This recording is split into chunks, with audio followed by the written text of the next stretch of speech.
এই বাঘের বাচ্চাটি এখানে শুয়েছিল, কিন্তু হঠাৎ করে কিছু পাখি এসে এই বাঘের বাচ্চাটিকে আক্রমণ করে। এই পাখিগুলো এই বাঘের বাচ্চাটিকে ছিঁড়ে খাচ্ছিল, কিন্তু হঠাৎ করে পাখিটি বুঝতে পারলো তাদের দিকে কিছু একটা দ্রুত আছে। এই বাঘের বাচ্চাটিকে বাঁচার জন্য এই পশুটি তীরে আসছিল, আর পাখিগুলো এই পশুটির ভয়ে পালিয়ে গেল।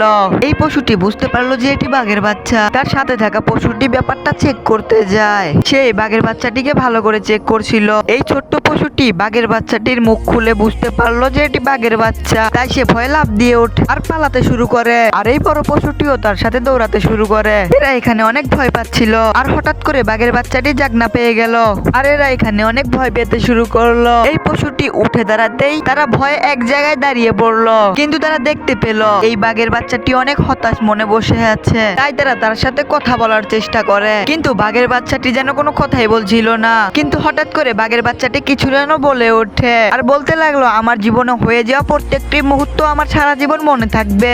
এই পশুগুলো বাঘের বাচ্চাটির সাথে মিট করার চেষ্টা করছিল, তারা একে অপরকে অনেক কথা বলছিল। এই বাঘের বাচ্চাটির জীবনে কি হয়েছে তা দেখতে পার্ট 2 লিখে আমাদের কমেন্ট বক্সে কমেন্ট করে। আর হ্যাঁ, আমাদের চ্যানেলটি অবশ্যই সাবস্ক্রাইব করবেন।